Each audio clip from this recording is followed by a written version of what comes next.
You may be codependent and not even know it. The good news is it's super common. I've rarely met anyone that didn't have some codependent tendencies.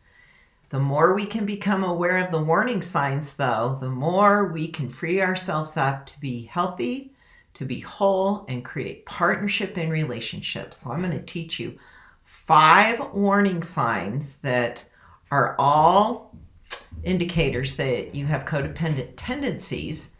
And we're going to do a quick clearing session to shift this energy today. Hi, I'm Carol Tuttle. I am an expert in healing, and I'm here to support you in your own healing journey. 2021 is a phenomenal year for healing. Whenever we've had discord, disruption, upset, that sets us up for the next phase, which is healing. It's not necessary to live in limitation, pain, struggle, and conflict anymore. You can choose to create your own reality more powerfully than ever, and I'm here to help you do that. Now, when it comes to relationships, most people settle for a certain degree of compromises, meaning they'll accept relationships that aren't quite what they wish they were. There's always this sort of fantasy relationship in your head. Well, consider the possibility you're creating that by your own contribution. You train people how to respond to you. And codependency is actually so ingrained in some of us that until we are aware of it, because it's just what we knew as a child, it's how we learn to get our needs met through codependent efforts, we don't even know we're doing it because we didn't know any different. So check these 5 warning signs and see if any of them relate to your relationship experience. Now, first of all, what is codependency? I have another great video on codependency. They'll have a link to it in the copy. It will go into more detail about what codependency is, but short, succinct explanation would be it's when you have to try and be someone you're not or accommodate someone in order to get your needs met. It's basically the thing that you're not lovable unless you do something for someone or be the way they want you to be, that just in and of yourself, you're not a lovable human being. And so as a child, you would have learned codependency traits because your parents didn't love you unconditionally. Now, I'm not saying they were abusive or they were really toxic, but every parent has conditions, meaning you got more approval when you behaved one way than if you behaved another. Now, this is where energy profiling kind of becomes an interesting contributor. Some of the ways of your nature may have been triggering to your parents, and so you countered your true self and your true nature, and you started to become someone you're not in order for your parents to be more pleased with you. That's super common in the world of the 4 types that I teach in my Dressing Your Truth program and in the child whispering world. And so you may have codependency tendencies based on the fact that you just had parents that were a different type than you, and you were just trying to get your needs met, and so you subconsciously started to do things to please your parents that was more true to who they were, but not you. And you're going to be able to look into that today. So let's take a look at these 5 warning signs. Number 1, you always think of the other person before yourself. Now, I'm not discounting the fact that it's a nice trait to think of other people. It's a place of being mindful of others, but this is different. This is not, well, I want to take them into consideration and I want to be sensitive and considerate of this person. This is, you just default always thinking of the other person.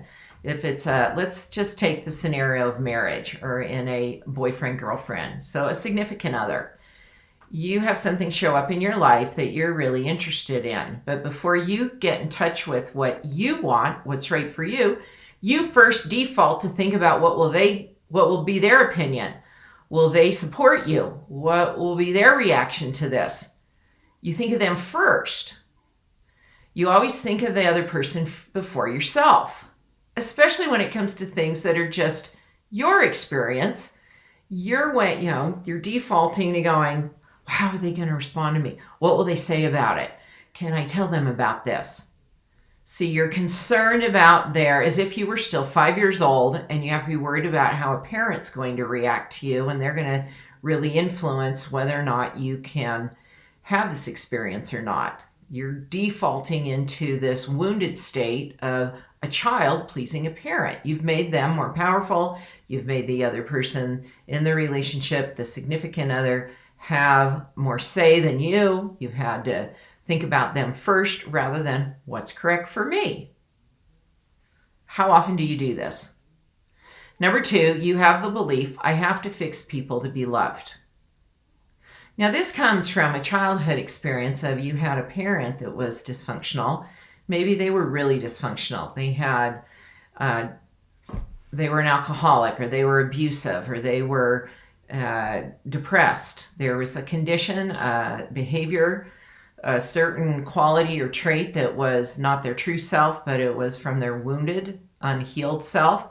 And you made an effort to try and fix them. I know I did this with my father. Try to fix my dad, because maybe if I can fix my dad, maybe he'll be a better father to me.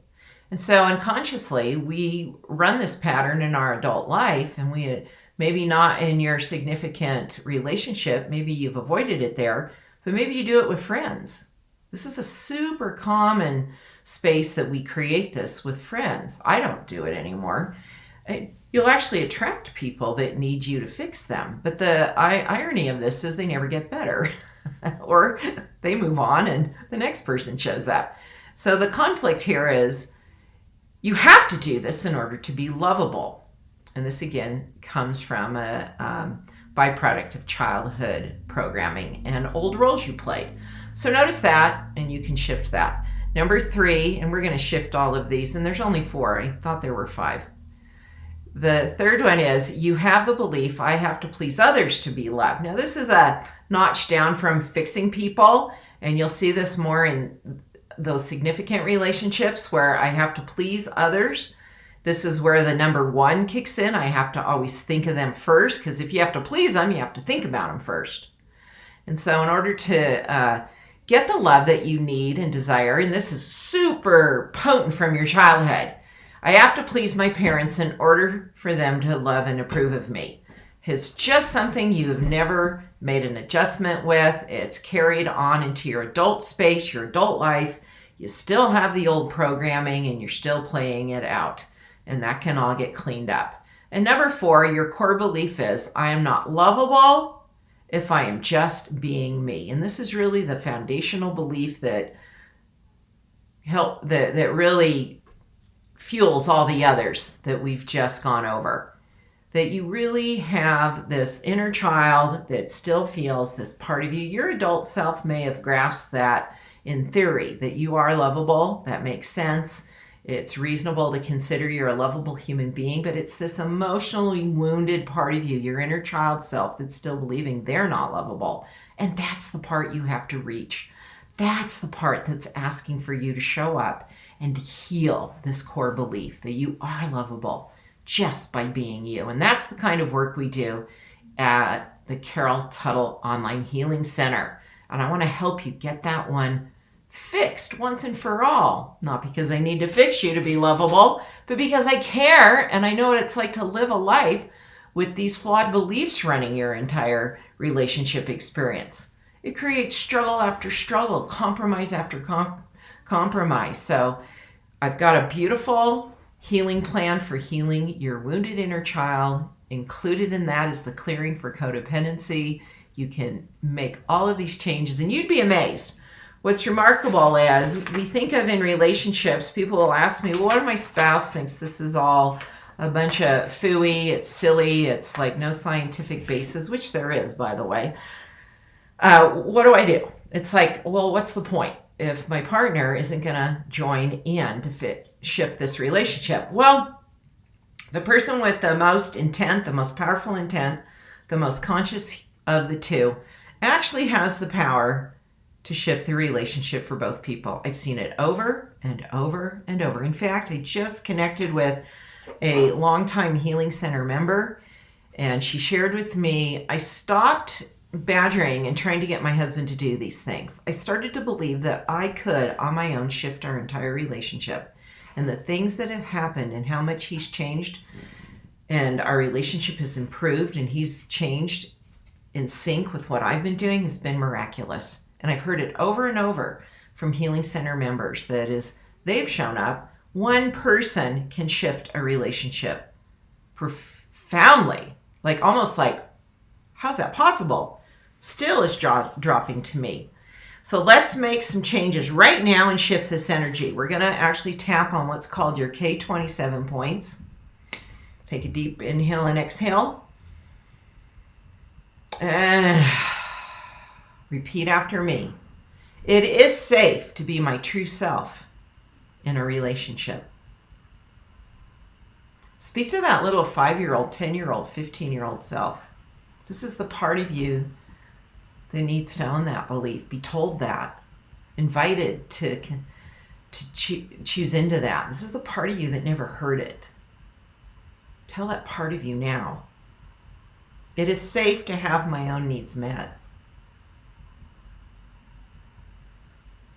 I'm experiencing reciprocity, giving and receiving in my relationships. I'm creating healthy relationships that honor me. Breathe out all in, let that sink into your whole body, tap all over your body. This is your body needs to believe it, your inner child, your current self, because we too often will flip into this wounded child state in our relationships and into these old codependent patterns. I'm here to say you can shift them and create an amazing relationship. Join me at healwithcarol.com. I have a wonderful beginner's guide, basics guide, energy healing basics guide there. I have an awesome glossary. Do not be concerned if you're new to this world. I get you started. Create familiarity with this kind of self-help work, and you will heal and grow in leaps and bounds, and so will the people that you are in relationships with. Thanks for watching, everyone. Thanks for sharing in a comment. Which one of those did you relate to, or which one of you healed? Because you've been following me and you're doing the work. Good for you. And thank you for subscribing and sharing this video with someone that would be helped by it. And help us get to 50,000 subscribers. We're so close, and you're the ones helping that happen. To spread the good word of healing and the powers that God has endowed within us to help us create beautiful lives.